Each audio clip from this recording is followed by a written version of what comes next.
इनको भी जो है काफ़ी इंजरीज आती हैं, पैर में भी, हाथ में भी, और इनका ट्रीटमेंट। मगर ये हम तौबा करते हैं, मगर ये ज़िंदगी में हम कभी मतलब मौत से तो हर किसी ने मरना तो है, ये पहली बार हमने देखी है, अपनी आंखों से मौत देखी है कि ऐसा ज़िंदगी में ऐसा दिन कभी ना आए कि ये चीज़ हो। तो डर लगा उस दिन? डर बहुत ही लगा है। ऐसा डर मैं 99 का युद्ध भी लड़ा, वो मुझे डर नहीं लगा जितना यहाँ घर में आके मुझे डर लगा है। मतलब कि आपने 99 में वॉर लड़ी हुई? 99 का वार में लड़ा है बीजे ऑपरेशन। अच्छा। पाक शैली में राजौरी के बेला कॉलोनी के घर में जो डेब्रिस पड़ी थी उसमें ये भैया भी जो हैं वो इंजर्ड हुए हैं, और इनको भी काफ़ी सारी जगहों में जो है वो स्प्लिंटर्स लगे हैं। तस्वीरें आप जो है साथ साथ देखते जा रहे हैं। वहीं मैं बात करूं तो ये पानी के लिए जो है छत पे आए थे कि मैं मोटर ऑन करूं, और जैसे ही ये मोटर ऑन करने के लिए यहाँ पे आए और उसी वक्त ही एक आर्टिलरी शेल इनके छत के ऊपर से जाता है और काफ़ी सारा नुकसान जो है इनके घर का भी करके जाता है, और इनको भी जो है काफ़ी इंजरीज आती हैं, पैर में भी, हाथ में भी, और इनका ट्रीटमेंट अभी जो है वो चल रहा है। क्या नाम है जनाब आपका? जमूरत हुसैन। उस दिन हुआ क्या? उस दिन ये हुआ कि मैं सुबह वाटर भरने आया 5:30 बजे, और एयर शेलिंग हुई और मेरा मकान भी क्रैश हो गया जी। और मेरे को भी काफ़ी चोटें लगी हुई। आप कहाँ पे थे? मैं दरवाजे से बाहर आके टंकी के पास मैं से पहुँचा, तब तक एयर शेलिंग हुई। दिन डीसी साहब के वो भी शेलिंग हुई उनके पास भी और यहाँ भी, और ऐसा भगवान किसी के ऊपर दिन ना आने जिससे सबकी कैजुअल्टी, और बहुत ही दुख भरी बात है ये। तो डर लगा उस दिन? डर बहुत ही लगा है। ऐसा डर मैं 99 का युद्ध भी लड़ा, वो मुझे डर नहीं लगा जितना यहाँ घर में आके मुझे डर लगा है। मतलब कि आपने 99 में वॉर लड़ी हुई? 99 का वार में लड़ा है बीजे ऑपरेशन। अच्छा। तो ऐसा डर मेरे को वहाँ नहीं लगा कभी भी, लेकिन ऐसा यहाँ बहुत लगा है मेरे को। अच्छा। मैंने भगवान का यही शुक्र करता हूँ, अल्लाह का, और मुझे ये बच गया मैं।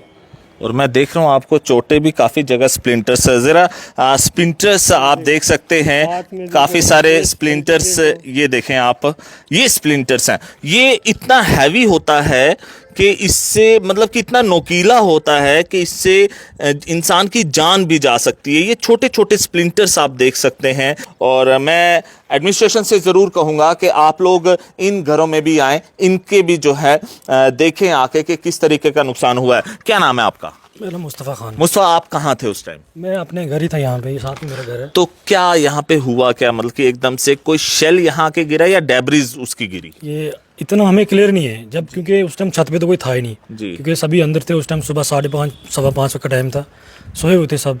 अचानक जब हमें ये आवाज़ें आने लगी तो हम बाहर निकल के जब देखा तो हमें इतना मौका मिला ही नहीं कि छत पे आने का, देखने का कि कहाँ गिरा है। कुछ लोग आए, अब ये हवा में डैमेज हो गया या किसी की ज़मीन पे गिरा है, किसी दीवार पे गिरा, इसका क्लियर इतना पता नहीं है, मगर शेलिंग हुई है जिसकी वजह से इन लोगों का इतना नुकसान हुआ। आप ये नज़र देख सकते हैं इन लोगों के छतों के ऊपर, इन लोगों की टंकियाँ, इन लोगों के AC हैं, और यहाँ से कम ना भी करते 100 मीटर की दूरी तक लोगों तक नुकसान हुआ है। एक घर नहीं हुआ, कम से कम इसके दायरे में जितने भी 4-5 घर हैं सभी डैमेज हुए हैं।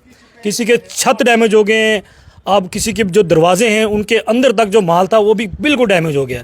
अब ये हमारी, चलो क्या अपील करना चाहते हैं? मैं चलो इतना है कि हमें मतलब एक मीडिया वाले हैं, एक हमारी जो इंडियन आर्मी है, अगर ये इंडियन आर्मी का जो डिफेंस सिस्टम यहाँ पे लगा हुआ है, अगर ये उस टाइम इस चीज़ को डैमेज नहीं करता तो यहाँ पे बहुत बुरी हालत होती है। हमें फ़ख्र है हमारी इंडियन आर्मी पे, जो इन्होंने हवा में ही डैमेज कर दिया, जो इन्होंने डिफेंस सिस्टम लगाया हुआ है, उसकी वजह से हमारे लोगों की जो जान यहाँ बची है, जो घर बचे हैं।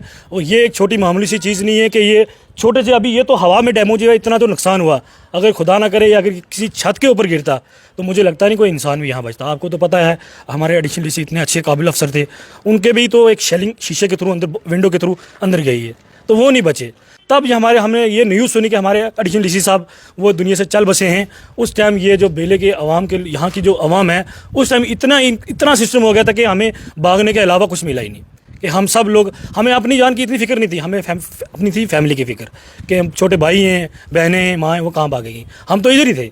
उनको हमने बड़ी मुश्किल से लोगों को यहाँ से बाहर निकाला, अपनी अपनी गाड़ी में बैठो, कुछ थाना मंडी की तरफ चले गए। और हमारे यहाँ मैक्सिमम लोग हैं यहाँ के थाना मंडी के, चंदीमढ़ के, मंजाकोट के, कोकोड़ा के लोग हैं, जो अपने अपने सुबह सुबह यहाँ पे उनको किसी ने दरवाजे भी नहीं बंद किए। और कुछ लोग थे हमारे जो हमारा फ्रेंड सर्कल है, हम ही यहाँ पे रुके। मगर ये हम तौबा करते हैं, मगर ये ज़िंदगी में हम कभी मतलब मौत से तो हर किसी ने मरना तो है, ये पहली बार हमने देखी है, अपनी आंखों से मौत देखी है कि ऐसा ज़िंदगी में ऐसा दिन कभी ना आए कि ये चीज़ हो। क्या कहेंगे, क्या नाम है आपका? मेरा नाम अब्दुर्रहमान चौधरी। रहमान, क्या कहना चाहते हैं? इंडियन आर्मी ने जो ये एयर डिफेंस सिस्टम लगाया था जिसकी वजह से राजौरी के सारे लोगों की जानें बची हैं, क्या कहेंगे आप? बिल्कुल ये बात दुरुस्त है। अब जब जंग शुरू होती है तो उसमें नुकसान भी होता है। तो राजौरी में जो सिविल बस्ती पे तकरीबन 10 से 12 जो सुपरसोनिक मिसाइल थे वो बस्ती पे गिरे हैं। आप अपनी आंखों से देख सकते हैं कि ये रेजिडेंशियल एरिया है और यहाँ पे कितना लोगों का नुकसान हुआ है। हम आपकी वसादत से सेंट्रल गवर्नमेंट से ये अपील करेंगे, स्टेट गवर्नमेंट के पास तो कुछ है नहीं, सेंट्रल गवर्नमेंट से ये अपील करेंगे कि वो इन लोगों की जो नुकसान हुआ है उसकी भरपाई करे। बहरहाल आर्मी की वजह से ही लोग काफ़ी हद तक सेफ भी हुए हैं, इसमें भी कोई शक नहीं है। इंडियन आर्मी जिंदाबाद, इंडियन आर्मी जिंदाबाद, डिफेंस सिस्टम जिंदाबाद, डिफेंस सिस्टम जिंदाबाद, इंडियन आर्मी जिंदाबाद।